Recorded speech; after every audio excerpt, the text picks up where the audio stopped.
Bien, me parece que ya todos han prestado atención al llamado de asistencia de la coordinadora, con lo que me parece que podemos empezar el tema de este módulo. Em, Estamos hablando de un instructivo, el instructivo para notarios de fe pública, en la prevención de la legitimación de ganancias ilícitas, financiamiento del terrorismo y financiamiento de la proliferación de armas de destrucción masiva, dictado por la Unidad de Investigaciones Financieras de Bolivia.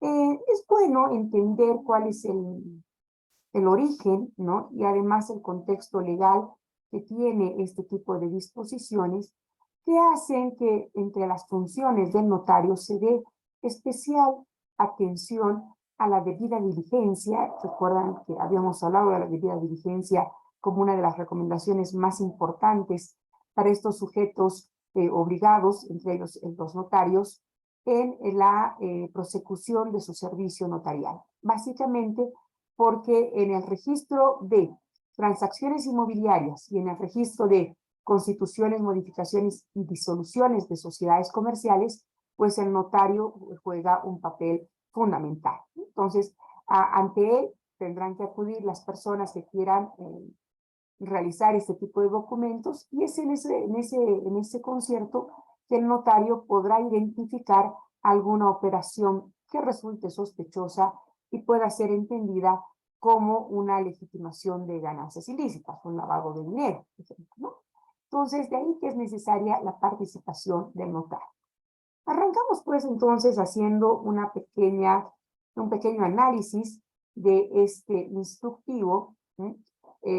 Recuerden cuál es nuestra modalidad de trabajo. Por favor, quien quiera participar o hacer una consulta, inmediatamente hace uso de la palabra. No es una interrupción, sino más bien considero como docente que el momento en que surge una duda, ese es el momento que tenemos que resolverlo, porque después se nos puede olvidar, quedamos siempre con esa lagunita, con esa duda de ir preguntar, ¿no? Entonces, participan por favor en cuanto vean que sea necesario. Este instructivo para los notarios como sujetos obligados dentro de esta lucha contra el lavado de dinero, aparece con una resolución administrativa, la número 1521. Esta resolución 1521 de la UIF, ¿no? Está fechada con el 25 de junio del 2021. Sin embargo, es presentada a partir del 30 de junio del 21. Estas fechas son importantes en cuanto al registro de las fechas, ¿no? De cuándo es obligatorio registrarse. Ustedes han visto en el transcurso de este diplomado que el notario no solamente es un sujeto obligado, sino un funcionario responsable. Entonces vamos a ver de qué estamos hablando, ¿no? Y este su registro lo habilita ante la UIF para tener acceso al sistema Caronte, que es el registro de, por ejemplo, las listas internacionales, las listas de las PEPs, las personas expuestas políticamente, y también el registro de los ROS, que son los reportes de operaciones sospechosas. Entonces, por eso es importante tomar la data de esta resolución. La 1521, que sale, ¿no? Con la firma de la autoridad de la MAE de la UIF el 25 de junio y sin embargo es presentada y a partir de ahí corre el registro y el cómputo de plazos el 30 de junio del año 2021. Entonces, ¿por qué aparece estas normas? ¿Cuál es su marco jurídico para incluir a los notarios dentro de esta lucha contra el lavado de dinero? Pues bien, nuestra principal referencia ha de ser la ley 393 del 21 de agosto del 2013, la ley de servicios financieros, que en su artículo 495 establece la existencia y creación de la Unidad de Investigaciones Financieras como una entidad descentralizada con autonomía de gestión administrativa, financiera, legal y técnica bajo tuición del Ministerio de Economía y Finanzas Públicas. ¿Para qué se crea o se reconoce esta Unidad de Investigaciones Financieras? Básicamente, para que establezcan normas, ¿no?, que serán de cumplimiento obligatorio por parte de las personas naturales, entidades financieras, entidades del mercado de valores, del mercado de seguros, de pensiones y otras, y ese otras es bastante amplio, que la UIF incluya en el ámbito de su regulación como sujetos obligados de reportar operaciones sospechosas relacionadas con los delitos de legitimación de ganancias ilícitas y financiamiento al terrorismo. Entonces, estas son las atribuciones y facultades que tiene la UIF para aplicar, ¿no?, todas sus previsiones, toda su normativa, no solamente a los notarios, ¿no?, porque dice otros, y ahí les digo, se incluye a bastantes gremios, ¿no? Pero básicamente esto se aplica a personas naturales, entidades financieras, entidades no financieras, valores, seguros, pensiones, etcétera, y otros, ¿no?, entre los cuales está, por ejemplo, el notario de fe pública, para regularlos como sujetos obligados. Este artículo de la Ley de Servicios Financieros, ¿no?, 495, establece que las normas que para su efecto establezca la UIF serán de cumplimiento obligatorio, y esto es lo más importante, por parte de personas naturales, ¿no?, todos los que habíamos señalado, y otros que la UIF incluya en el ámbito de su regulación como sujetos obligados a reportar las operaciones sospechosas. Las razones ya las teníamos anotadas, porque el notario participa, pues, ¿no?, en la constitución de patrimonios, como es la compra y venta de inmuebles, y también de personas jurídicas, como es las sociedades comerciales. En esta misma ley, en la Ley de Servicios Financieros, en el artículo siguiente, en el 498, se establece que la MAE de la UIF, pues, aplicará toda esta normativa a través de resoluciones administrativas. Todas estas relaciones de disposiciones legales obviamente devienen de lo que ya habíamos visto en un anterior módulo, de las recomendaciones que presenta el GAFI, ¿no?, el Grupo de Acción Financiera Internacional. El GAFI, entendido como ese organismo intergubernamental, cuyo propósito es el desarrollo y la promoción de políticas en los niveles nacionales e internacionales para combatir el lavado de activos y la financiación del terrorismo, ¿no? Ya habíamos revisado esto como las 40 recomendaciones del GAFI.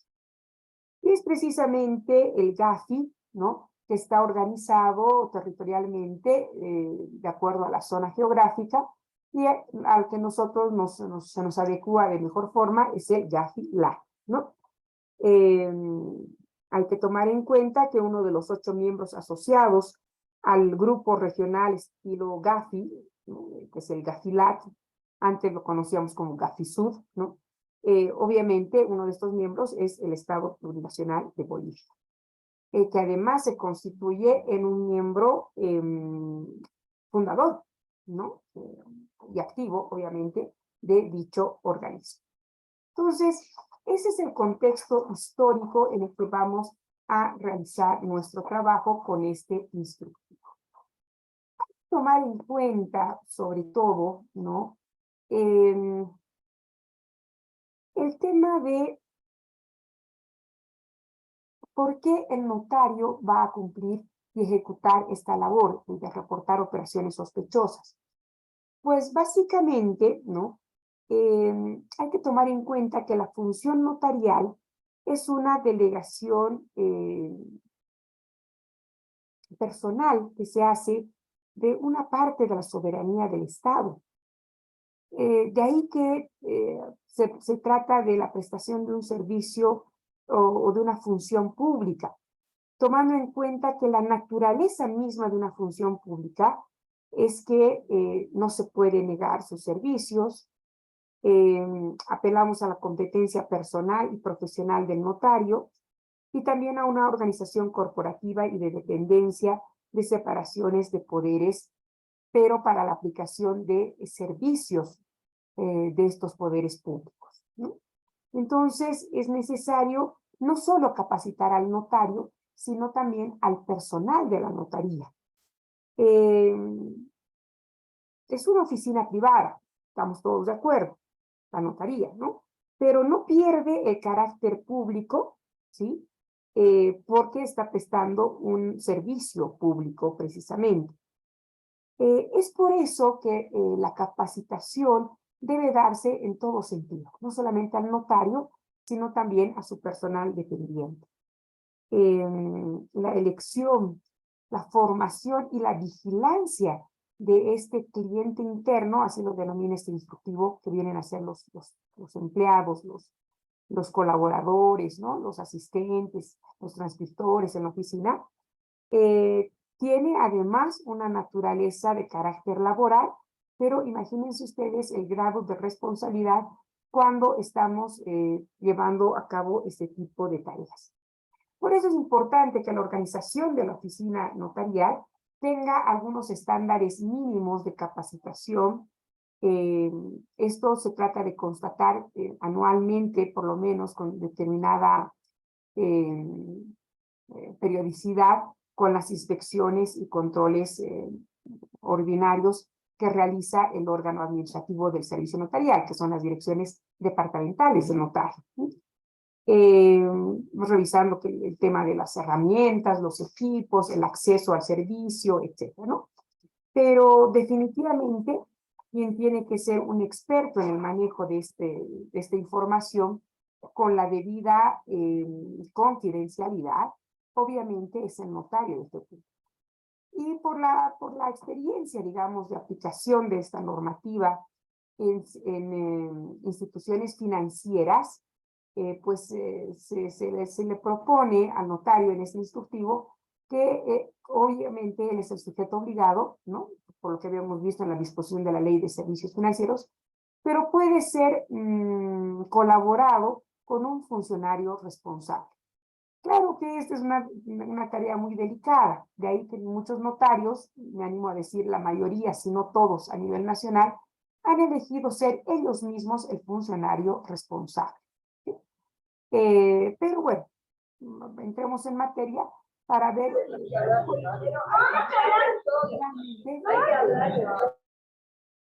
Les voy a rogar, por favor, revisen sus micrófonos. Algún rato se habilita algunos sin que nos demos cuenta. Entonces, en estos conceptos vamos a llegar a la tarea más importante que realiza el notario, que es la debida diligencia. Pero es bueno que partamos de algunas definiciones, ¿ya? Entonces, ustedes obviamente tienen acceso a este material, se los he compartido, pero hay algunas disposiciones generales y algunas definiciones que las vamos a repasar más que nada con carácter informativo. Tomar en cuenta que este instructivo tiene por objeto establecer en los lineamientos específicos para los notarios, ¿no?, considerados como sujetos obligados en la implementación de medidas de prevención, lo que llamamos las LGI-FT, ¿no? Y también el FPADE, ¿no? LGI, legitimación de ganancias ilícitas; FT, financiamiento al terrorismo; FPADM, financiamiento a la proliferación de armas de destrucción masiva. Entonces, el ámbito de aplicación, obviamente, las notarías de fe pública a nivel nacional. Aquí no hay distinciones entre provincia, capital, lugares alejados, etc., ¿no? Es para todo el servicio notarial.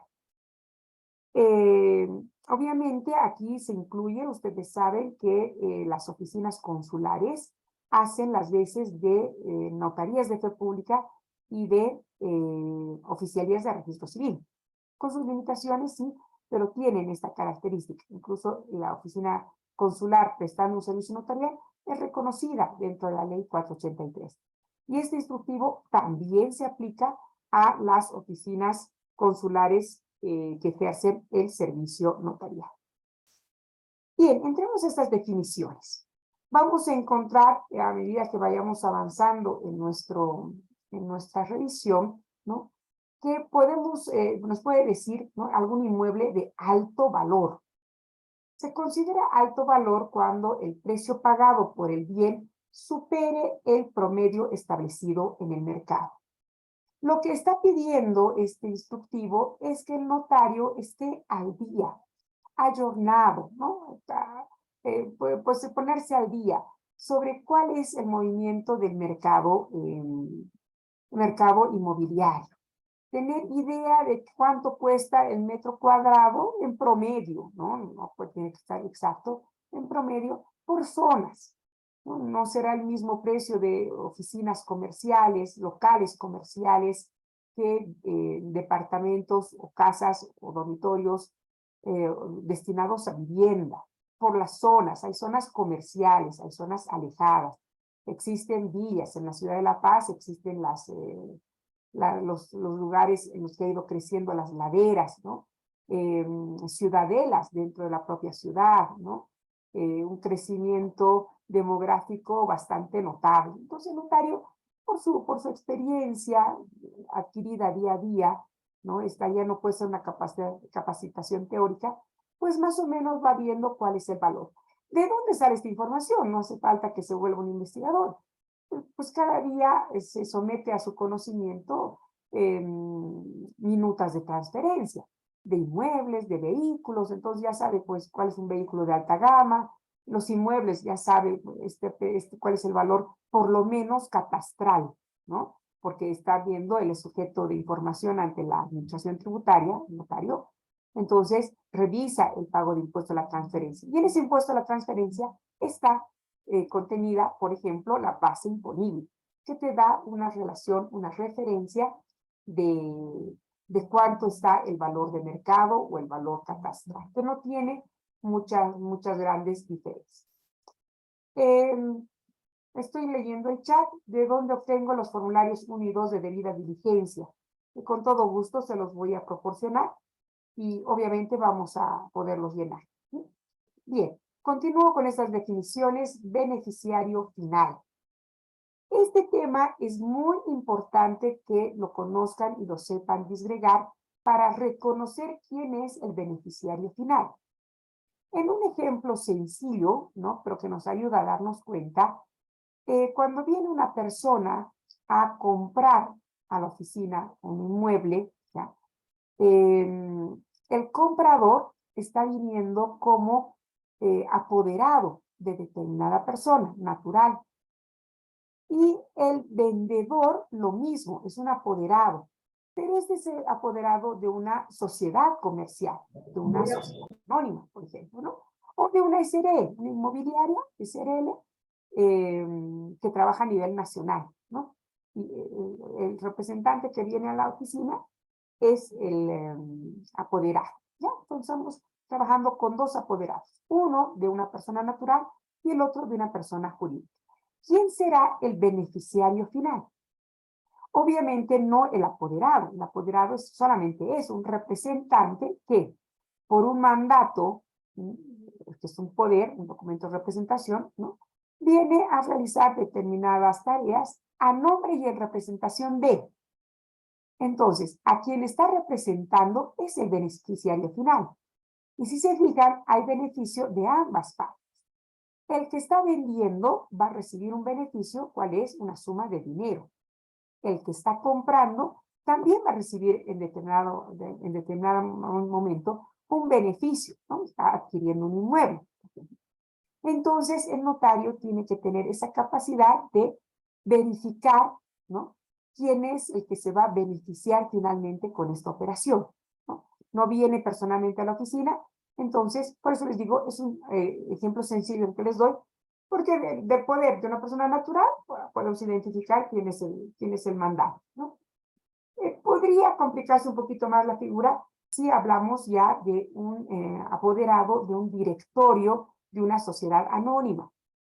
Se complica un poco más si es representante del directorio de una sociedad anónima con sucursal en Bolivia, o sea, una sociedad comercial extranjera. Entonces, digamos, es un poquito más complicado, no difícil, pero sí más complicado ver, ¿no? De dónde está viniendo. Si es una sociedad comercial que ha establecido ¿cómo se llama esto? Su sucursal aquí en Bolivia, pero viene de capitales transnacionales, norteamericanos, canadienses y franceses, una situación así. Entonces el notario, obviamente, no es investigador, pero con el estudio de títulos, que lo hacemos con todos los documentos, obviamente podemos dar con lo que yo llamo la punta del ovillo, ¿no? O sea, hasta dónde está llegando, ¿sí? Y con eso hacemos la identificación del beneficiario final, ¿no? Que puede ser aquella persona natural que finalmente controla a un cliente o en cuyo nombre se realiza un servicio notarial. Incluye también a las personas que ejercen el control efectivo final sobre una persona jurídica o una estructura jurídica dentro de esa cadena de titularidad. Una de las definiciones de este instructivo es el de bienes inmuebles. Bueno, lo conocen como abogados.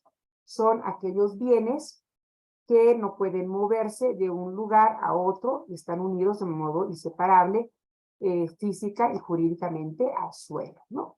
Los otros serán sujetos a registro. Los bienes inmuebles tienen esa característica, ¿no? Entonces, los muebles sujetos a registro son aquellos que, incluso pudiendo trasladarse de un lugar a otro, deben ser inscritos en un registro determinado, ¿no? Aquí vamos a ver vehículos de alta gama, etc., ¿no? Cuando hablamos de un cliente, en la nomenclatura de ese instructivo, el cliente viene a ser esa persona, no interesa si es natural o una persona jurídica, si es una persona natural o es extranjera. El cliente es aquella persona que participa en la realización del servicio notarial. Y aquí viene seguramente una de las definiciones más importantes y seguro ustedes ya la conocen como la tarea primordial que realiza el notario. Debida diligencia, el notario la realiza en aplicación de todos los principios del derecho notarial, principios constitucionales que están incluidos en nuestra ley marco, que es la 843, y sobre todo en lo que dispone el decreto reglamentario de la ley del notariado en su artículo 60. Aquí hago un paréntesis para dar lectura al artículo 60 del Decreto Supremo 2189, que nos dice: las etapas de perfeccionamiento de una escritura pública son A, recepción; B, extensión; C, otorgamiento; D, autorización. La recepción es la percepción por parte del notario de fe pública sobre las declaraciones que realizan los interesados, constatando los juicios de identidad, capacidad, legitimidad e idoneidad de los intervinientes. La extensión es la versión escrita de lo declarado. El notario verificará que contenga todos los elementos esenciales de validez. El otorgamiento es el asentimiento expreso que prestan los interesados. Y finalmente la autorización, que viene a ser la fe pública que otorga el notario, que consta en el instrumento previo cumplimiento de los requisitos mediante la firma y sello y la firma digital. Me vuelvo y me concentro en la recepción. Es la percepción por parte del notario sobre las declaraciones que realizan los interesados, constatando los juicios de identidad, capacidad, legitimidad e idoneidad de los intervinientes, y ahí estamos hablando de la debida diligencia. Aquí el instructivo me pide: identifica a las personas que están viniendo, identifique quién se va a beneficiar con esto, cuál es el beneficiario final, y prácticamente nosotros lo hacemos en toda la elaboración de cualquier tipo de escritura pública cuando aplicamos los artículos 54, 55 y 56 de la ley del notariado. Me remito a la ley 483, a su artículo 54, que me dice: el encabezamiento de la escritura pública expresará lugar, fecha y hora de la extensión del instrumento, nombre del notario, nombre, nacionalidad, estado civil, profesión, ocupación de los interesados, domicilio, seguido de la indicación que proceden por su propio derecho. Los documentos de identidad de los interesados y otros que sean necesarios. La circunstancia de comparecer una persona en representación de otra con indicación del documento que le autoriza. Aquí, ustedes ven, ya es obligación del notario, antes de que nos diga la UIF, constatar si esta persona está viniendo en representación o no de otra. Entonces, el momento que hago esta constatación, estoy constatando al beneficiario final. Cuando le pido sus documentos de identidad, nombre, ocupación, absolutamente todo, y aquí viene la pregunta que nos hacía la colega, ¿no? Ya puedo yo ir dándome cuenta de los datos que los voy a llenar en el formulario 1 para personas naturales o en el formulario 2 para personas jurídicas. Pero el notario ya está ejerciendo esta debida diligencia. Continúo con el artículo 54, la circunstancia de intervenir un intérprete en el caso de que algunos de los interesados ignoren el idioma en el que se redacta el instrumento. La circunstancia de que el interesado sea analfabeto o tenga discapacidad que no le permita firmar y el hecho de haberlo realizado mediante huella dactilar. Lo más importante, este es el estudio de títulos y que me lo exige el artículo 54 de la ley 483, la capacidad. Ahí tengo que estudiar los títulos. La libertad y consentimiento con que se obligan los interesados. Y aquí puede darse una alerta, una alarma, en el que no estoy segura de la capacidad jurídica de disposición que tiene una de las partes. El ejemplo que siempre ponemos, viene un muchacho de 18 años a comprar una mansión de 5 millones de dólares, ¿tiene capacidad de obra? Sí, tiene mayoría de edad. Capacidad jurídica, ¿cómo puede justificar estos actos de disposición? ¿No? De manejar en efectivo todavía 5 millones de dólares para adquirir un patrimonio. ¿Sí? Entonces, ahí el notario puede llegar a ejercer la debida diligencia intensificada. ¿Ya? Aquí todavía no estamos sospechando. Entonces, ya saben, debida diligencia es el desarrollo de las acciones para llegar a conocer e identificar adecuadamente al cliente, y no solamente con el cliente, ¿ya? El notario debe también tener una identificación, un registro hasta de antecedentes penales de su personal dependiente. Claro, tendrá que identificar al beneficiario final. ¿Para qué? Obviamente estamos cumpliendo lo que dice la ley de notariado. Y para este instructivo, para detectar cualquier operación sospechosa que cualquiera de estos realice. Entonces, si algo me llama la atención, entonces ahí aplico una debida diligencia intensificada, que son acciones que permiten captar, mantener y conservar información adicional acerca del origen de los fondos y su finalidad. Algo en esto de la debida diligencia me llamó la atención, entonces paso a la fase de la debida diligencia intensificada. Y ahí tendré que adicionar información a la que ya he obtenido acerca del origen de los fondos y su finalidad. Entonces, aquí el notario puede echar mano, ¿no? Usar el formulario 1 o el formulario 2 que le proporciona la UIF. Nos vamos a tomar un receso de unos 15 minutos, son las 8 menos 10, volvemos 8 y 5 y yo ya les voy a tener en pantalla los formularios 1 y 2 para que los podamos, ¿no? Para que sea el banco quien haga esta debida diligencia y además este registro. Registro que nos ha de permitir rastrear el origen y el destino del dinero. Como no han cumplido, yo ya no opero ningún tipo de alarma, absolutamente nada. Ya directamente lleno un formulario ROS, un registro de operación sospechosa, ¿ya? Por $300,000 para adelante. Pero en este caso, sí, yo estoy llenando la debida diligencia, perdón, el formulario 1 con la debida diligencia intensificada, porque seguramente algún elemento me llamó la atención, que no han podido justificar el origen del dinero, situaciones como esas.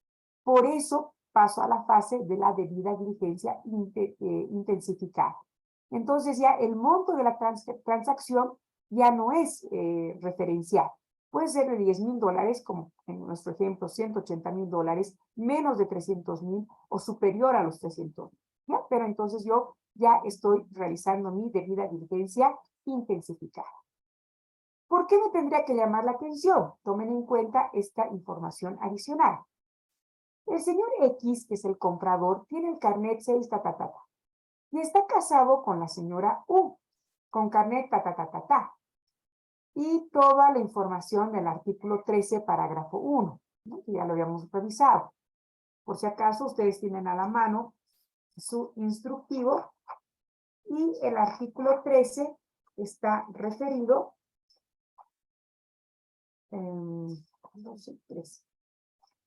El artículo 13 está referido a la debida diligencia para la identificación del cliente persona natural, ¿ya? Tiene nombre, fecha de nacimiento, nacionalidad, país de residencia, número de documento de identidad, número de NIT si corresponde, domicilio particular, número de teléfono fijo celular, estado civil, nombre del cónyuge cuando corresponda, profesión u oficio, actividad económica, ocupación principal, lugar de trabajo, domicilio comercial, si es o no designado como representante legal o apoderado. Y en el caso del vendedor, el señor Tantos, es soltero y tiene cumplida toda la información del artículo 13. Con toda esa información del artículo 13, yo ya tendría llenado mi formulario 1.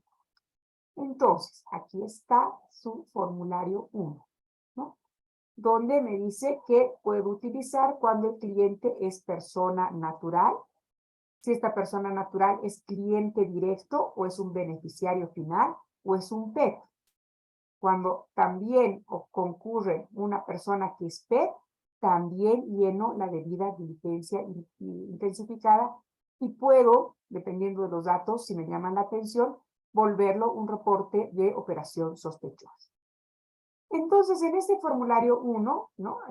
Esto lo llena el notario, no lo llena la persona.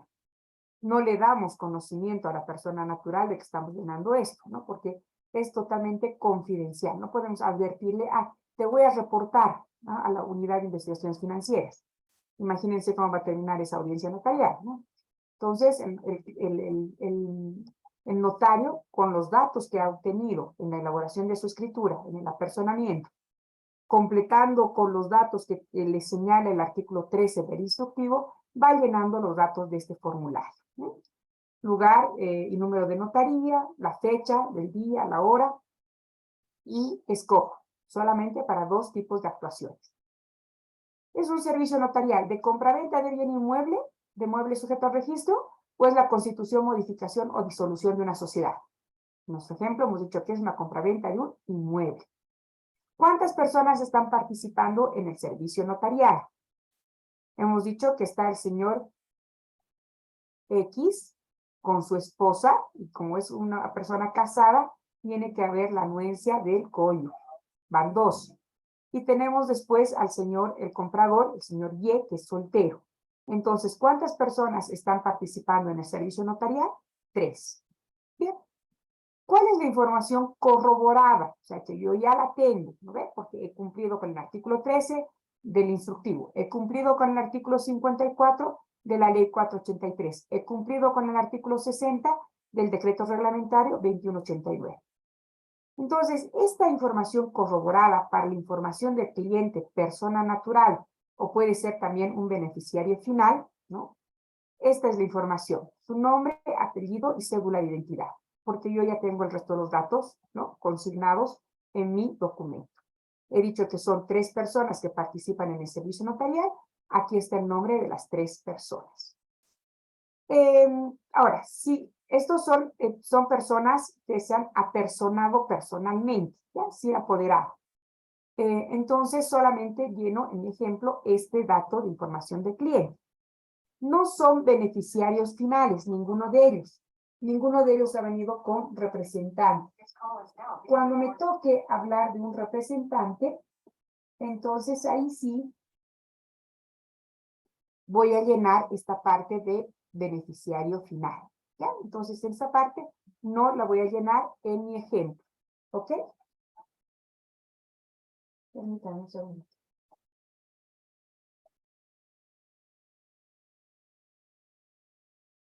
Me están siguiendo, ¿no? Con el ejemplo.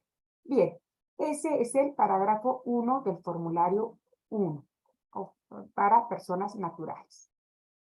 También me da la opción de ver si esta persona, los que están participando, estos tres, son PEPs, personas expuestas políticamente. Yo ahí pondré sí o no. En nuestro ejemplo, no tenemos información de que se trate de PEPs. Entonces, ahí marcamos de que no. ¿Sí? El beneficiario final no es un PEP.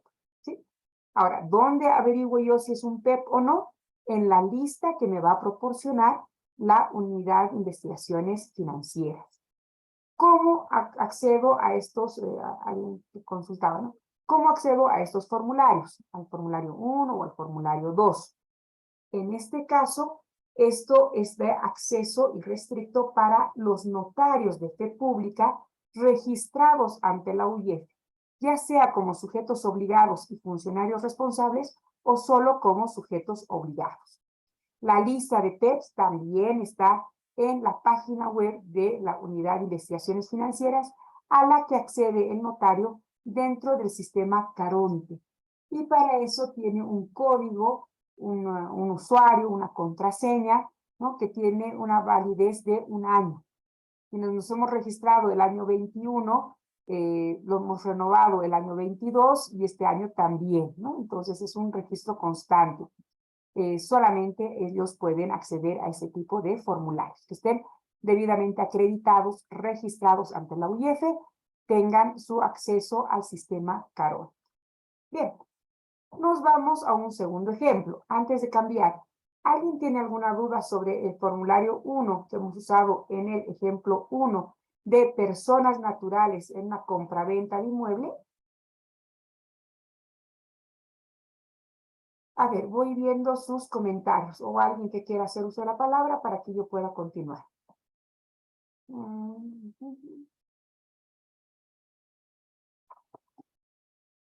Marita Tordoya nos dice de dónde obtengo los formularios 1 y 2 de debida diligencia. Podrá explicar, eso es lo que estamos haciendo. Y los formularios los obtienes del sistema Caronte en la página de la UIF, ¿no? Pero tienes que ser notario registrado. Pero obviamente para que los conozcan, al final del curso yo les puedo compartir el formulario 1, el de personas naturales. Carlos Jiménez, ¿qué tal? Buenas noches, doctor. No soy notario. ¿Cuál es la formalidad que tiene que seguir un notario para hacer conocer a la Unidad de Investigaciones Financieras cuando nota una irregularidad en un documento de compraventa de bien inmueble con un sobreprecio? Efectivamente, mi estimado Carlos, lo que hace el notario es entrar al sistema Caronte con toda esta información, ha llenado el formulario 1 o el formulario 2 si fueran personas jurídicas o naturales, ¿no? Según, y empieza a llenar el reporte de operaciones sospechosas. Ingresa a su página Caronte, así se llama el registro, Caronte, ingresa con su usuario, su contraseña y empieza a llenar el reporte hasta que finalmente termina, lo envía a la UIF. La UIF inclusive le da un feedback, o sea, le responde a su correo y le dice sí, hemos recibido correctamente su reporte de operación sospechosa.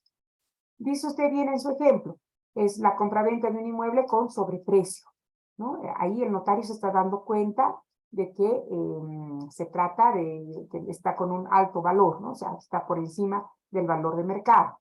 Entonces, cuando uno está llenando el ROS, el reporte de operación sospechosa, el manual se los he compartido, revísenlo con un poquito de calma, te da las causales, puedes elegir, no hace falta que escribas, no te da las causales.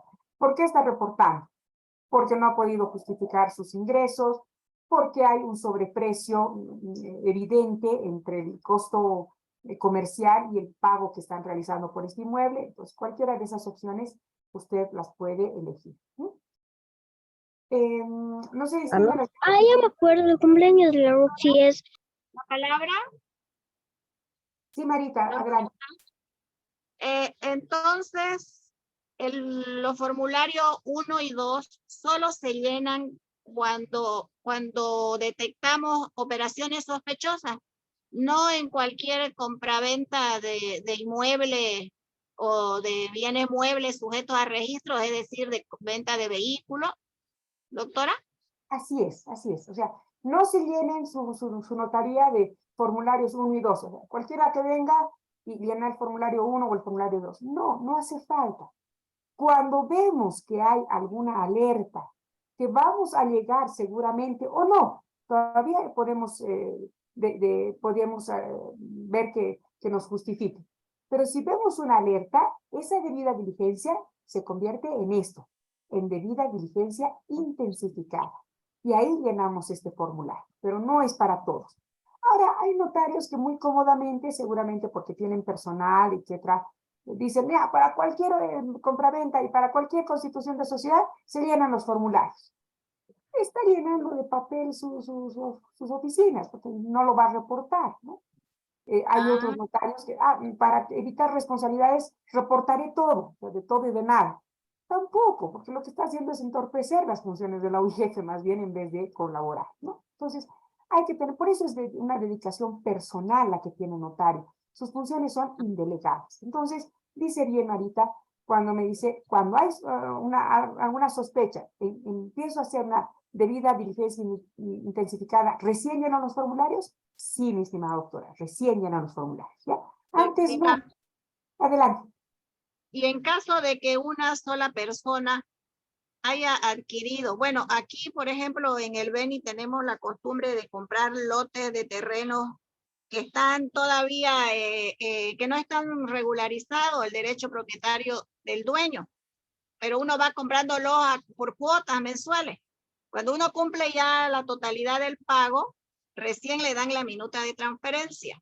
Y aquí en el Beni hay personas que compran pues varios lotes de terreno y son baratos, no son caros, $1,000, 1,500, porque los vienen comprando de años atrás y los pagan de a $20, como pueden, ¿no?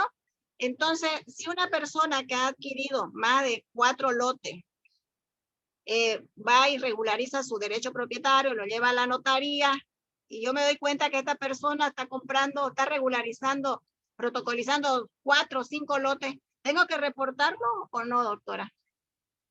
Porque no son de alta cuantía, porque incluso la base imponible es, o sea, hay relación, no hay ni sobreprecio ni bajo precio, digamos.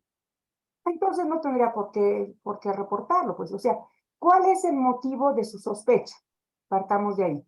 Usted me dice, no, están con los precios, efectivamente, ¿no? Los han comprado en 28 años, 2 años, en fin, son precios seguramente accesibles, ¿no? Son urbanizaciones, etcétera. Entonces, si no hay nada sospechoso, no tendría por qué reportarlos. Diferente si estos terrenos ya no son 4, sino son 40 y superan los $300,000. Ahí sí, necesariamente los tiene que reportar, ¿no? Más que nada, sobre todo porque no han hecho sus pagos vía bancario. Seguramente lo han hecho como crédito directo con el vendedor, ¿no? Entonces, ahí sí tendría que tomar en cuenta la cuantía. Pero si no, y no hay elementos de sospecha, pues obviamente que no hace falta reportarlos. Ya, muchísimas gracias, doctorita. Esa era la duda que tenía. Genial, Gracias, María. doctora. Lo que sí, y me alegra mucho que haya puesto ese el ejemplo en particular, por favor, les ruego tomar en cuenta la certificación de registros de proyectos y contratos libres de cláusulas abusivas, ¿ya? Recuerden ustedes que se ha promulgado el Decreto Supremo 4732 el 1 de junio de 2022. Y en el marco de la Ley 453 de la Ley General de los Derechos de los Usuarios y los Consumidores, se tiene como objetivo prevenir la formalización de contratos que contengan cláusulas abusivas y promuevan prácticas comerciales abusivas relacionadas con la venta futura, venta con reserva de propiedad u otras modalidades, lo que conocemos como preventa. El ejemplo que nos acaba de dar la doctora Marita y nos dice sí, pues compran a cuotas, ¿no? Les van pagando sus cuotitas, y puede aparecer que en el contrato inicial, ¿sí? O en el contrato final aparezcan este tipo de cláusulas abusivas. Por eso se promulgó este decreto, el 4732, que obliga, exige al notario de fe pública, ¿no?, que solicite la presentación de ese certificado de registro de proyectos y contratos libres de cláusulas abusivas, que otorga el Ministerio de Justicia con carácter previo a la autorización notarial, ya sea de un testimonio o de un reconocimiento de firmas, ¿ya? Entonces, cuando hablamos de preventas, además tenemos que cumplir el decreto 4732, o sea, pedirle a las personas que están vendiendo que me presenten ante la notaría ese certificado de registro de proyectos y contratos libres de cláusulas abusivas.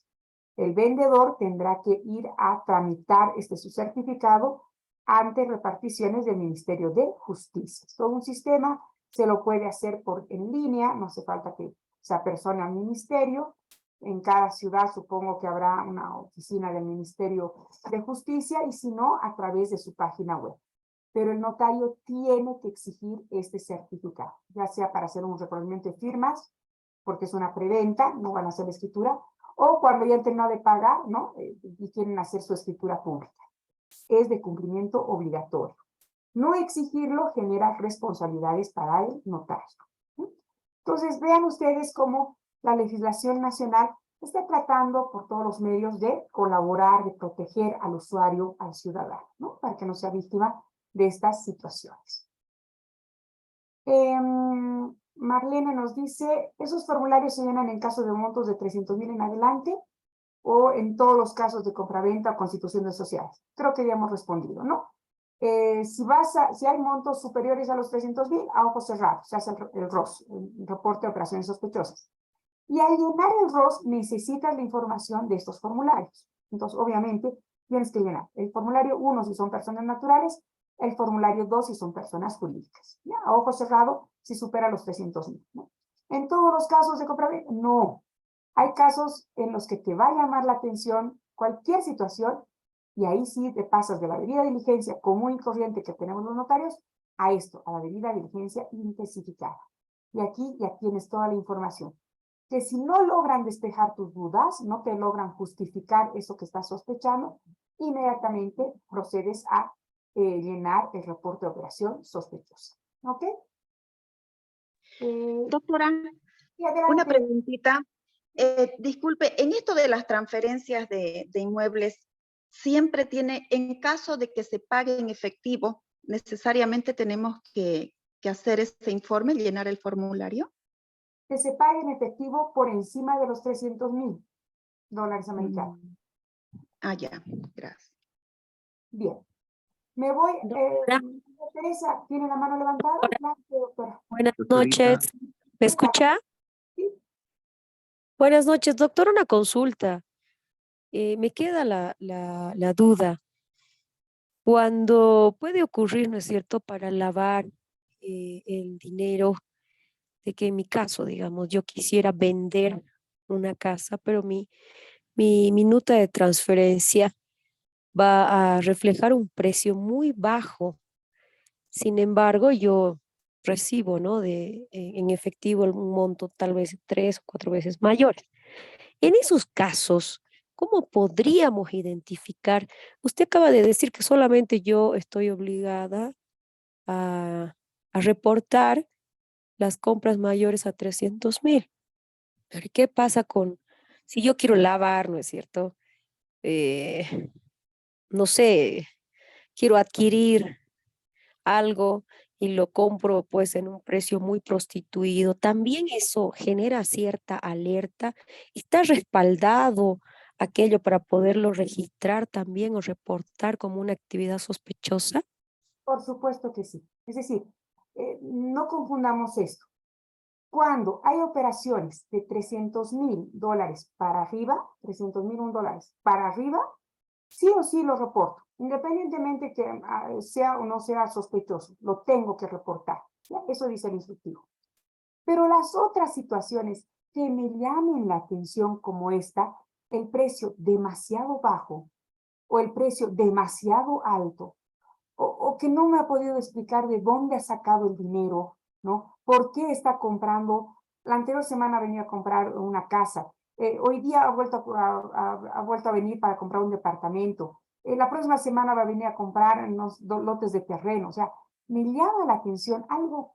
Es una cuestión de intuición, más que nada. Obviamente que se tiene que reportar, independientemente de la cuantía, independientemente del monto. Está comprando terrenitos de $10,000. Parecería que, pero en realidad, ¿no? Por la ubicación, porque es una zona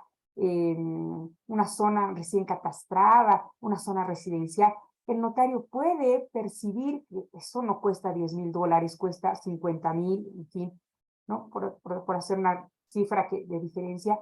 Obviamente que tiene que hacer su reporte de operación sospechosa. Vamos por pasos. Ha hecho su debida diligencia. Ha estudiado los títulos, ha revisado el documento, ha visto la base imponible, el pago de impuestos. ¡Tin! Prendió un foco rojo. Algo le llama la atención. Excelente el ejemplo que planteas. El precio está muy, muy por debajo de su precio, ni siquiera catastral, sino comercial. Entonces, esa debida diligencia se transforma en una debida diligencia intensificada. Y para yo poder llenar el ROS, el reporte de operaciones sospechosas, necesito la información que está contenida en estos formularios. Entonces, sí los lleno. ¿Son personas naturales? El formulario 1. ¿Son personas jurídicas? El formulario 2. Y después entro a mi sistema, al Caronte, ingreso, voy a hacer un reporte de operación sospechosa nueva. Y me empiezan a pedir toda esa información que la tengo, tanto en la escritura pública como en el formulario que corresponde en el 1 y el 2, y empiezo a poner. Y si no está en las categorías que me dice, ¿por qué está usted haciendo el reporte? ¿Por qué no ha justificado sus ingresos? ¿Por qué hay un sobreprecio? Pero no hay, por ejemplo, la posibilidad que tú planteas de que el precio está demasiado bajo, entonces ahí dice otros. Y el notario puede llenar, puede escribir y decir, me llama la atención que estén comprando un terreno que tranquilamente puede valer 50, $60,000 en 10,000. Entonces, eso me llama la atención. Listo. Y con eso ya está el reporte de operaciones sospechosas. No se limiten con la cuantía. La cuantía de 300,000 significa que es obligatorio reportar. Pero que no lleguemos a esa cuantía no significa que no reportemos. ¿Sí? Que eso quede claro. Por más que sea una transferencia de 10,000 bolivianos, pero me llama la atención, obviamente llego a esto, a llenar los formularios como debida diligencia intensificada, y obviamente no me llegan a satisfacer en esa preocupación de que hay algo extraño, algo que me llama la atención, entonces paso a llenar el reporte de operación sospechosa. ¿Ok? Doctora, perfecto. Yo escuché un caso, no sé qué ciudad, pero de un notario a una notaria, que le están iniciando un proceso por precisamente no haber reportado una situación como la que pusimos en tela de juicio actualmente, y que ella, por supuesto, se está defendiendo, indicando de que a mí, yo, como dice usted, estoy obligada a reportar de 300 para arriba, 300,000 para arriba. Esto yo no lo he reportado, ¿por qué? Porque no, pues no estoy obligada. Entonces, ¿dónde quedaría ahí? ¿No le parece que para los notarios hay una incertidumbre, no incertidumbre, no sé, un vacío tal vez de garantía a tu trabajo, porque, o sea, me van a sancionar por algo que no está escrito? Me parece que no está entendiendo bien, no está aplicando bien el instructivo esta persona. No podría opinar mucho porque no conozco las circunstancias del proceso, ¿no? Pero algo debe ser muy evidente como para que la UIF sí reaccione y diga, oye, esto debías haberlo reportado. No es muy evidente que aquí hay, por ejemplo, un precio muy por debajo, porque en ninguna parte del instructivo te dice solo vas a reportar sobre los 300,000. No. El instructivo es muy claro y te dice, si algo te llama la atención, independientemente de la cuantía, debes reportar, ¿no? Ahora, es motivo de mucha reflexión, si quieres, el simple hecho de que el notario sea un sujeto obligado.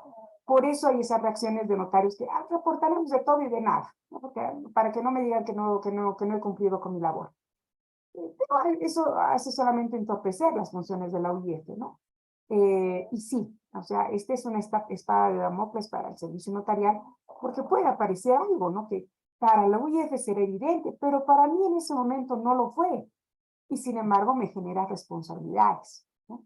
Y se ha discutido, se ha peleado mucho eso, cuando teníamos las capacitaciones como notarios, cuando nos dicen, lo que hagas o dejes de hacer, te va a generar responsabilidad, ¿no? Entonces, mucho tendrá que ver en la defensa de la colega que usted me dice, que compruebe, ¿no? En el examen de los documentos, de que no había señales de alerta evidentes, ¿no? Pero no es un argumento de defensa decir, no, el instructivo solamente me dice que reporte 300,000 para arriba. No, el instructivo no dice eso. Hay que leerlo de manera completa, aplicarlo de manera integral, y me dice, si hay algo que te llama la atención en las señales de alerta previstas en el artículo 20, pues bueno, haz tu reporte de operación sospechosa. Pero si ves que no, a mí, por ejemplo, un criterio que me llamó mucho la atención, me tuve que ir a la UIF a hacer averiguar qué es lo que pasaría,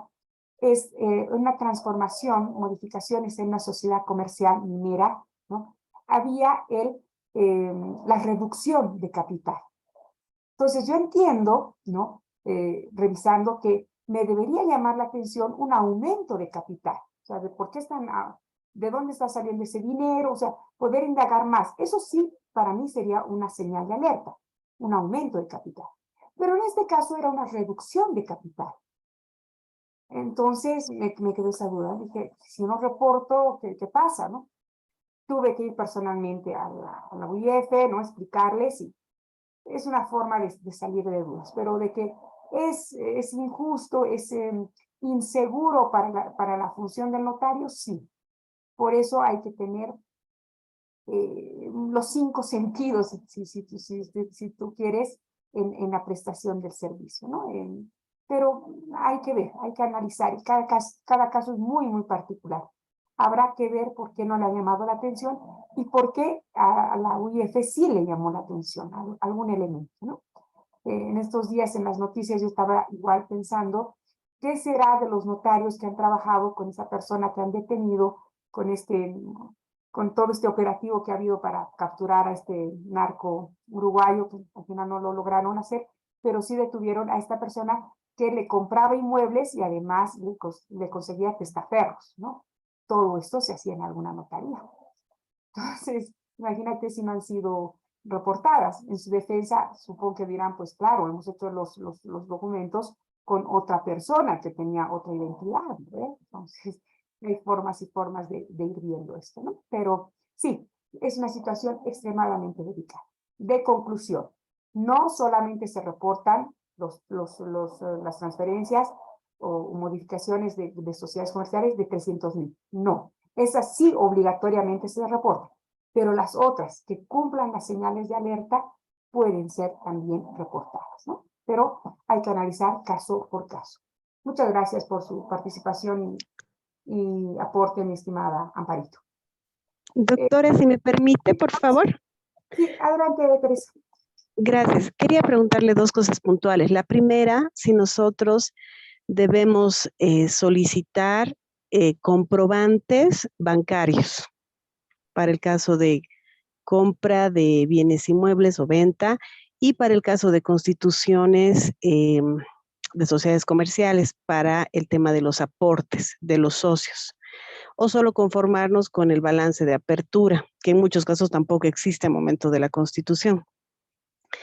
Esta es una primera pregunta. La segunda es, ¿qué ocurre cuando se manifiesta, no doctora, hemos hecho la transacción en efectivo y ya le he entregado, hace 1 hora ya le he entregado el dinero?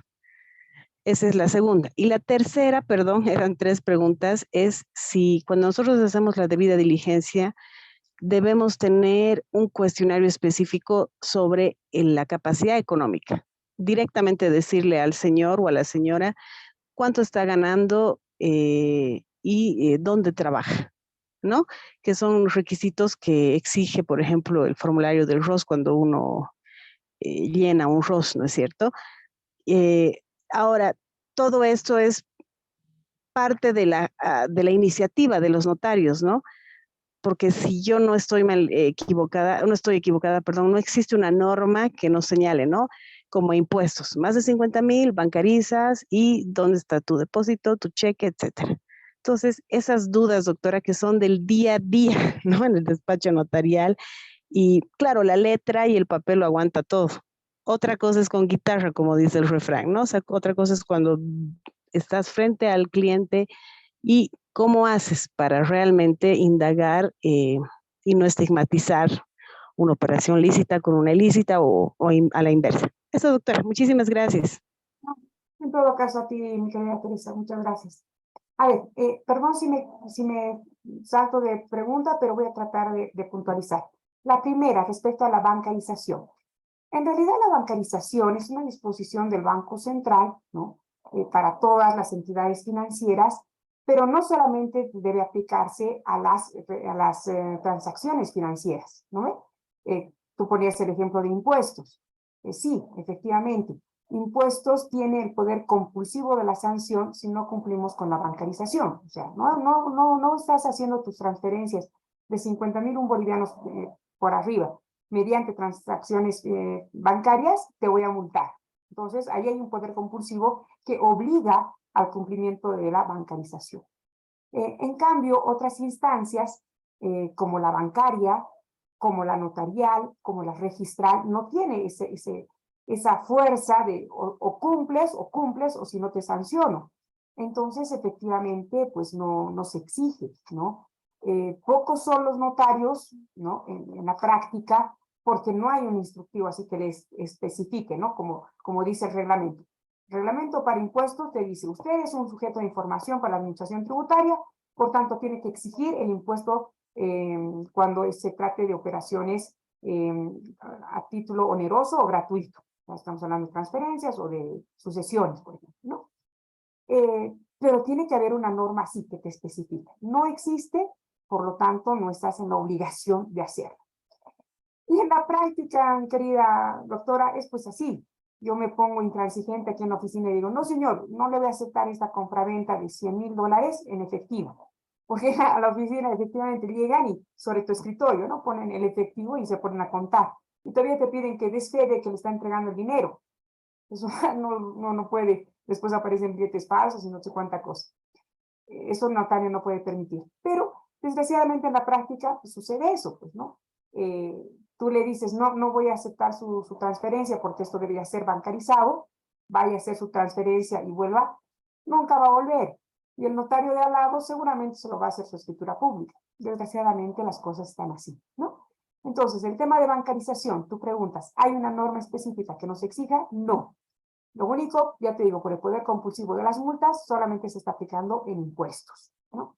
Pero debiera haber una norma así taxativa que diga las operaciones, ¿no? Por este tema de trazabilidad, de dejar una marca, una traza, debiera hacerse en todas las operaciones en las que participen los ciudadanos bolivianos, ¿no? Aduana también tiene registros así, exigidos mediante pues la posibilidad de una sanción, ¿no? De sacar dinero y no declararlo, pues se decomisa el dinero, situaciones así, ¿no? Y en las transferencias debieran ser transferencias no solamente públicas ante un notario de fe pública, sino también las transferencias privadas, ¿no? Para ese tema de bancarización. Me voy al segundo tema sobre el efectivo. Obviamente, en una constitución de sociedad, por ejemplo, estamos pues ante una constitución fantasma porque lo único que hacemos nosotros es la creación de empresas de papel, ¿sí? Viene la minuta una minuta de constitución, ¿no? Se declaran 3, 4, 20 fulanos socios, declaran determinado capital, jamás se vio ese capital ingresar a una cuenta bancaria, absolutamente nada, nombran su representante legal, y el CEPREC, ni siquiera el notario exige esto, el notario solamente pide la minuta y los carnets de identidad para de contar. Y el CEPREC le pide efectivamente un balance de apertura. Y el balance de apertura lo mismo, pues puede declarar 2 millones como 200,000 bolivianos, o sea, no hay ninguna forma de cruzar esto. Después van a tramitar su NIC y se declaran ellos como el capital que quieran, ¿no? Si tenemos 1 millón de bolivianos de capital, entonces te vas a grados, vas a pagar ese tipo de impuestos.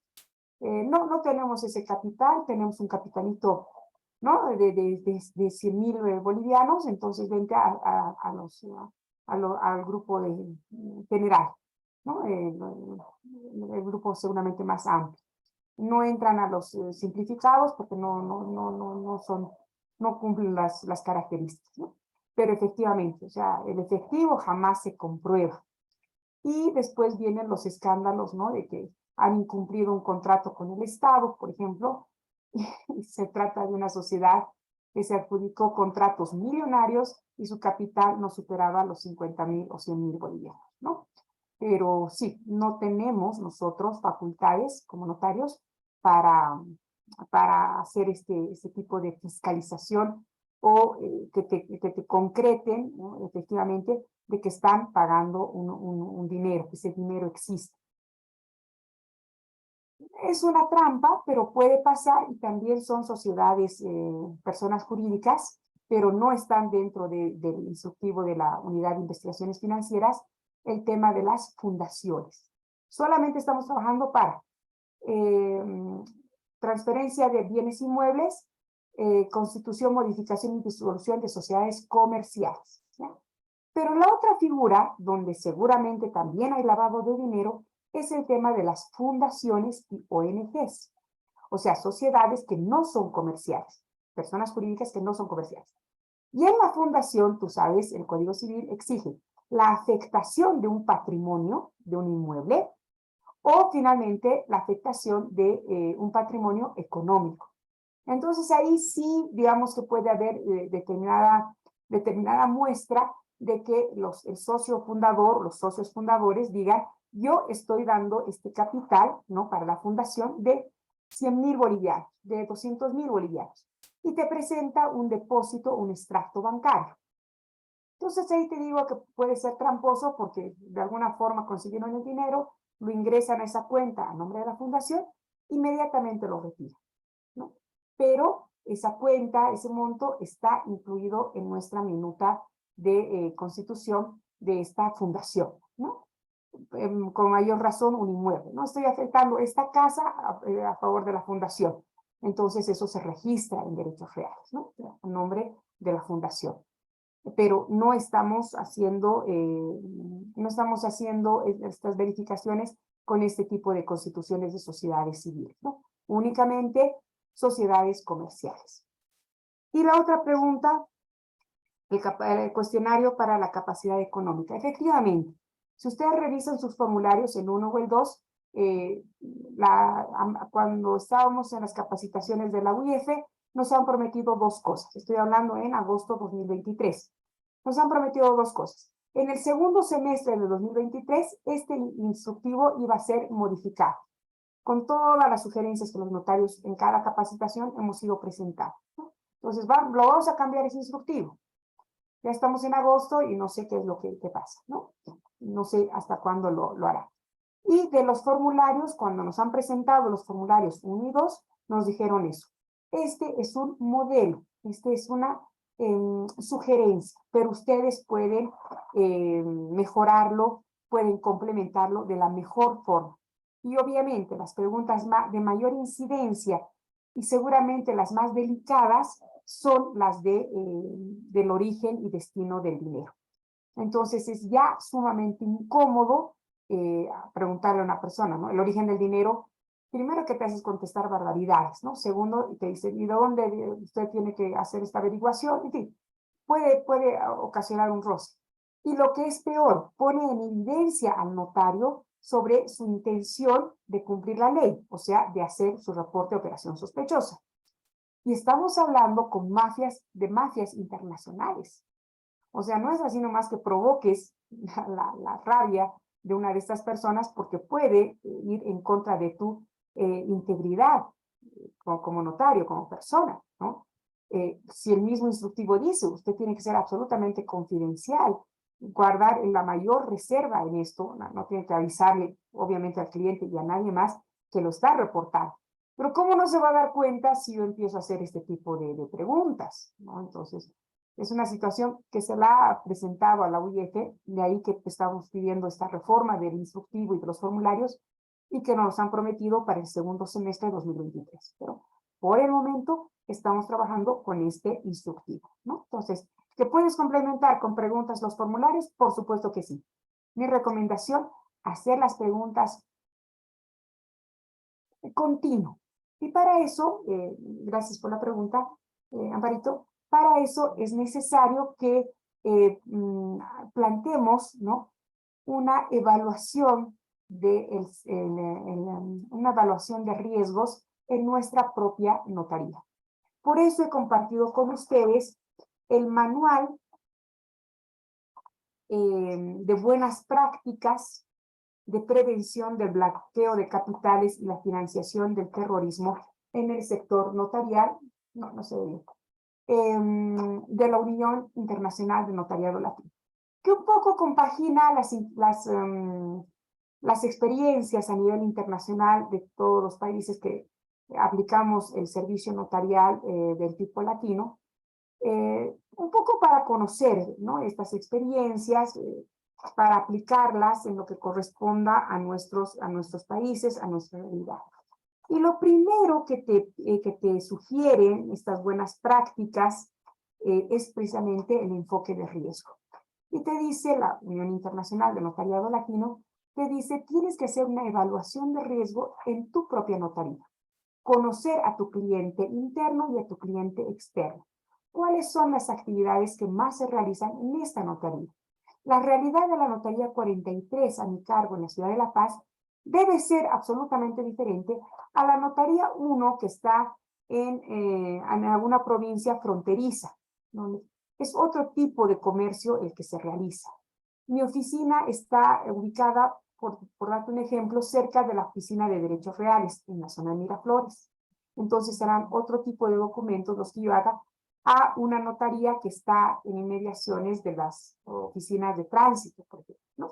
O situaciones así. Entonces, es necesario hacer esta evaluación, precisamente para ir aplicando. Y este tipo de capacitaciones, este tipo de formación ya especializada, nos permite ir mejorando desde la experiencia, ¿no? Hasta ahorita me está resonando en la mente el ejemplo que daba hace un momento la colega, ¿no?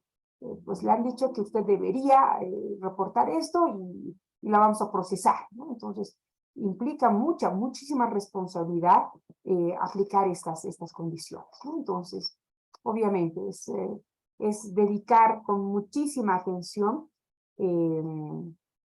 la atención de estas situaciones. No sé si he contestado a las 3 preguntas o queda alguna. Sí, doctora, muchísimas gracias. Ha sido muy, muy clara y muy real, porque a veces cuando uno pregunta estas cosas, le preguntan con lo que dice el papel, ¿no? Pero es una automentira para el propio notario y para todos, ¿no? Y otra cosa, doctora, solo manera de comentario, por ejemplo, algo que igual vemos el día a día es compras a favor de menores, que eso es obligatorio reportar porque es una señal de alerta, ¿no es cierto? Entonces, muchos padres hacen esas transferencias por muchos motivos, ¿no? Que cada caso es realmente un pequeño mundo particular con las situaciones personales, económicas de cada progenitor con relación a sus hijos. Entonces, ahí, ¿qué tendríamos que hacer? Siendo evidente que no, o sea, el criterio subjetivo, digamos, del notario es, no, evidentemente acá es una compra a favor de un menor porque, no sé, la mamá está con una enfermedad terminal y no, aquí no hay lavado de dinero, no hay nada, pero sí el instructivo marca que es una señal de alerta muy fuerte. Y obviamente el notario también, por evitar la responsabilidad, reporta, ¿no, doctora? Cuando es evidente que no hay nada de anormal ahí. Exactamente. Esa manera de comentario, doctora, muchas gracias. No, a ti en todo caso, gracias por el aporte, efectivamente, ¿no? Por eso es fundamental partir de la identificación del beneficiario final. Te llama pues la atención que el beneficiario final sea un menor de edad, ¿no? Ahora, obviamente, hay algo que hay que tomar en cuenta. ¿Qué hace finalmente el notario en el documento notarial? Relata lo que ocurre ante mí, ¿no? Con palabras solemnes. Ante mí vino fulanito a hacer un anticipo de legítima o una compraventa pura y simple a favor de su hijo menor de edad, ¿no? Y es necesario, por la aplicación del principio de legalidad, que todos estos pormenores estén por escrito, ¿sí? Ahorita el ejemplo que das es muy elocuente, me gusta, dice, la madre está en estado terminal en el hospital.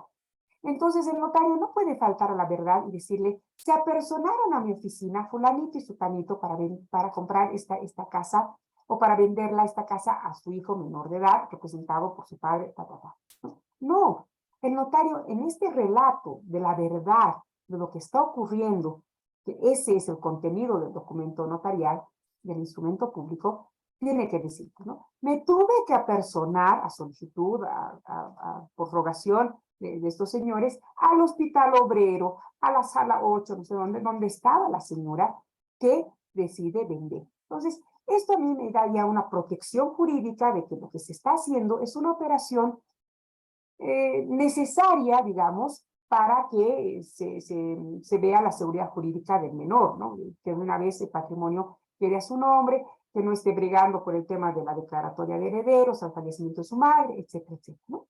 Mejor si esos pormenores, además, están contenidos en el cuerpo de la escritura pública, ¿no? Por eso, en principio de legalidad, los notarios revisamos el contenido de la minuta. No podemos ser ya, pues, como los notarios del pasado, meros transcriptores. Aquí dice eso, yo lo transcribo. No, tienes que leer, tienes que compenetrarte con la minuta. Si la ha redactado un colega abogado, pedirle que incluya, excluya, en fin, corrija más cosas que realmente reflejen la verdad. El notario es cultor de la verdad. Precisamente por eso la Unidad de Investigaciones Financieras, en un concierto internacional, no sucede solamente en Bolivia, en todas partes del mundo, le pide al notario que participe en esto, ¿no? Porque delante de él, pues, suceden todas estas cosas, ¿no? Claro, alguien me responderá, no es precisamente el lavado de dinero el que participa en las notarías, ¿no? Se pueden confundir muchas figuras, porque aquí tenemos una economía informal, ¿no? Sí, he visto en la ciudad, en provincias, vehículos de alta gama, que ni placa tienen, ¿no? Mucho menos van a tener su escritura pública de transferencia, ¿no? Entonces, bueno, me parece que Doctora, estas consulta. reflexiones ayudan Doctora, muchísimo. buenas noches, una Doctora consulta Cristina, ¿quiere hacer uso de la palabra? sobre el mismo. El caso de que una madre le transfiera a su hija en compra-venta, obviamente no es un valor mayor a 63,000 bolivianos. Es también que se tiene que reportar eso porque le está transfiriendo a su hija. No está en el hospital, no está internada, solo está, esa es su voluntad de transferir a su hija. También transfirió a sus otros hijos para asegurar y evitar en un futuro que puedan haber un malentendido entre hermanos. Entonces, para asegurar, es que quiere dejar, no quería, cuando ya se está muriendo, ya no sabía, o la obligaron a hacer ese documento, ¿no? Porque en algunas notarías te piden, cuando ya la tercera edad, ya le pide hasta certificado de la tercera edad, que si está bien por el médico, pero si está consciente y es su voluntad, no creo yo que sea necesario reportar, porque es su voluntad de transferir a su hija, doctora. ¿O estoy equivocada? Mi consejo y experiencia, mi querida doctora, todo lo que usted acaba de relatar tiene que estar escrito en la minuta. Ese es su descargo. Si usted explica, me parece pues lo más lógico y lo más común que ocurra eso. Oye, nosotros tenemos 50 años, marido y mujer, y hemos decidido pues entregarles en vida el patrimonio a nuestros hijos, precisamente porque no queremos que después se enfrenten, anden, ¿no? Metiéndose, pero por poco, bala, ¿no? Para pelear el patrimonio que les dejamos. Hay gente que piensa así, pero que eso esté transcrito, reflejado, redactado en su minuta.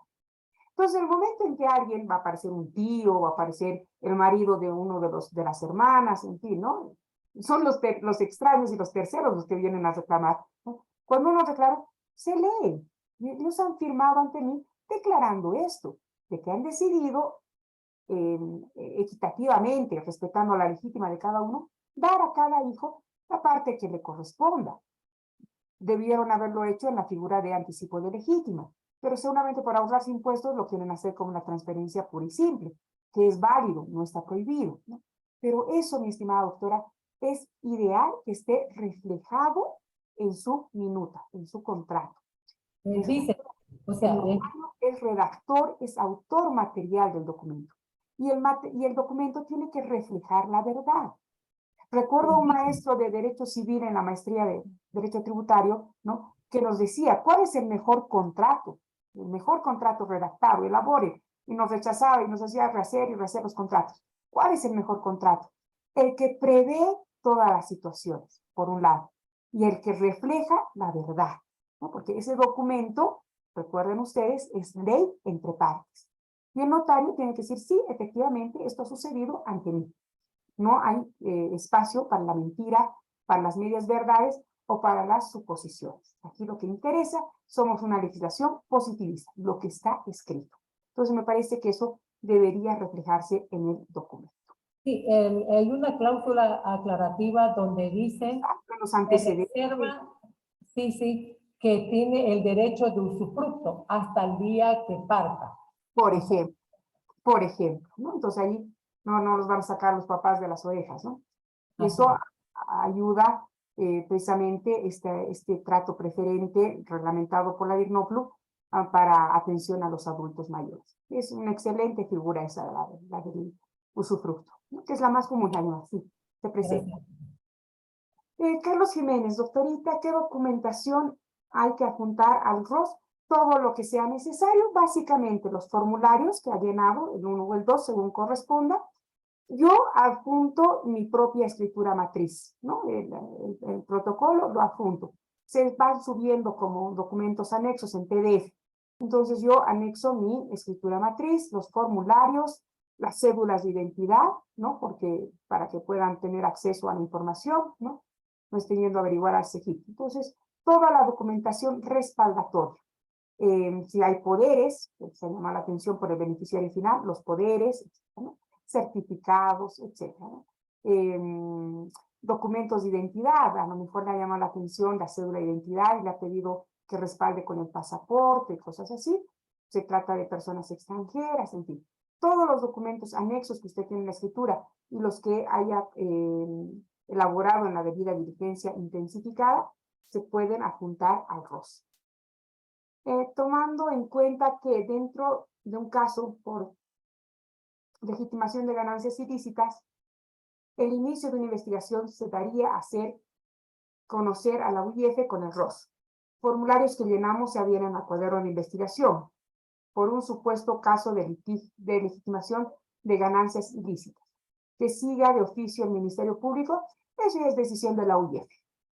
Imagino yo que, imaginen la cantidad de reportes de ROS que recibe la UIF.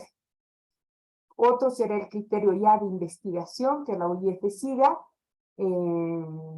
para proseguir, ¿no? Pero, ojo con eso, la documentación que usted tiene reserva, no hay secreto en el servicio notarial, pero sí hay reserva, por lo que dispone la ley de notariado. La documentación que le vaya a pedir la UIF, sí, el notario se la debe proporcionar. Si me piden la escritura matriz, me piden los anexos, se los puedo yo proporcionar, ¿no? No los originales, obviamente, ¿no? Un informe, fotocopias, etc. Pero solamente la UIF me puede solicitar esos documentos, ¿ya? Por un tema de reserva. Ahora, que la UIF ordinarice, si usted quiere, esta investigación y pida auxilio del Ministerio Público, pues ya es decisión de esa instancia. Generalmente, lo que estamos viendo en el país es que la UIF, como institución y tiene las prerrogativas legales, hace este tipo de investigaciones. sin necesidad de acudir al Ministerio Público. ¿Ya? Entonces, depende eso ya de la propia UIA. Me parece que hemos respondido la mayoría de las preguntas. No sé si quedó alguna pendiente. Sí, creo que todos, ¿no? Bien. Les agradezco muchísimo la atención. Promesa, les estoy mandando el formulario a... Tenemos grupo de WhatsApp, se los voy a mandar a la coordinadora para que lo pueda compartir con ustedes. También este formulario, se los puedo, estos ejemplos, que no hemos terminado de verlos, se los voy a compartir. Les agradezco muchísimo la atención dispensada. Ha sido un placer reencontrarme con ustedes y ya saben, nos estamos comunicándonos a través del WhatsApp si se les presentara alguna consulta. En el ejercicio del servicio notarial es muy complicado, es muy riesgoso, un descuido y puede generar responsabilidades, ¿no? Entonces, siempre es bueno preguntar antes de actuar. Así que mi sugerencia es que ustedes estén en contacto con nosotros, con el resto de sus compañeros, y yo pues me pongo a su disposición para cualquier consulta, ¿ok? Les mando entonces la documentación pendiente, revisen el material que hemos compartido, la guía para el llenado de los formularios ROS, donde se aclaran muchísimas dudas, el propio instructivo, es bueno leerlo y releerlo, a veces se nos pasa algún detalle, la advertencia esa que la UIF seguramente va a cambiar este instructivo hasta finales de esta gestión, lo prometió hacer en este segundo semestre del 2023, y una lectura muy, muy recomendable es esta guía de prácticas, de buenas prácticas en realidad, y este examen interno que nos pide hacer la Unión Internacional de Notariado Latino, ¿no? Para prestar un mejor servicio notarial en esta lucha contra el lavado de dinero. Bien, con esto... No se olvide el decreto supremo, el decreto 4732. Sí, el de de la certificación de inexistencia de cláusulas abusivas en los contratos de preventa. Que tengamos completo. Obligatorio su cumplimiento. Gracias. Ingrese a la página del Ministerio de Justicia, mi querida doctora, ahí usted va a ver todos los requisitos que le van a pedir al vendedor, persona natural o jurídica, para que le den ese certificado. Ese certificado le llega a usted como notario con un QR, verifica ese certificado porque los están presentando falsificados, verifique con el QR, y el Ministerio de Justicia le va a respaldar que sí, efectivamente han cumplido con todos los requisitos. No se transcribe en la escritura ese certificado. No, simplemente se lo tienen que enseñar y usted lo adjunta a su escritura matriz. Gracias. Ok. Muchísimas gracias. Buenas noches. Hasta luego. Buenas noches, doctora. Muchas gracias. Hasta Hasta luego, doctora. Ha sido un gusto poder asistirle el día de hoy. Gracias, doctora. doctora. Fin de semana. Voy a proceder a llamar la lista, por favor. Las personas que tengan problemas con el micrófono escriben su nombre completo en el chat. Alcoba Cío Jorge.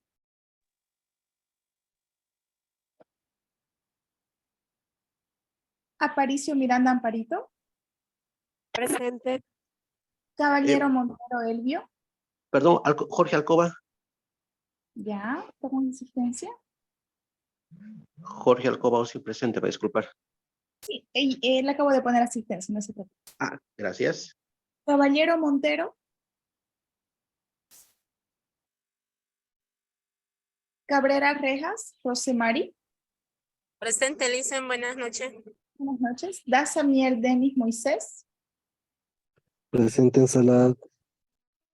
Galindo Cusiadela. Presente en sala, por favor, e ingrese 5 minutos tarde, por favor. Está bien. Guerra Camacho María.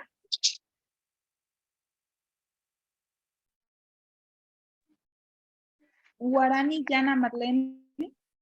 Buenas noches, presente. Buenas noches. Jiménez Chambi Carlos. En el chat. Presente, licenciada. Mamani Bautista Johnny.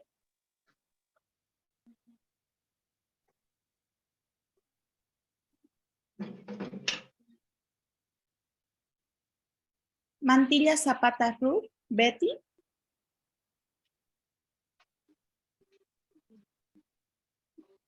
Martínez Méndez Verónica.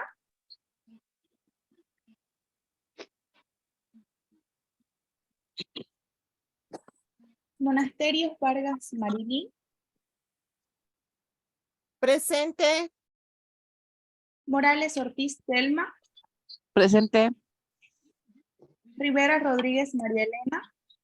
Presente, buenas noches. Ingresé también un poquito tarde, expliqué, estaba en inspección notarial, estaban en mi oficina. No he podido contestar al inicio, por favor. Está bien. Rocha Álvarez Albertina. Presente. Rodríguez Borges Brenda. Presente. Ruiz García Mónica. Presente. Salvatierra Rocha Mario.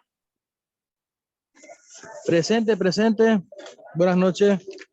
Buenas noches. Suárez Silva Jacqueline. Presente, buenas noches. Igual ingresé un poquito tarde, por favor. A disculpar.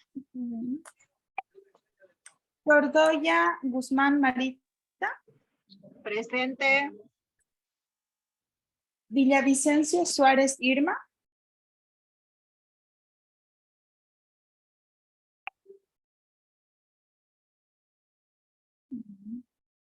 Eso sería todo, estimados participantes, hasta el día de mañana.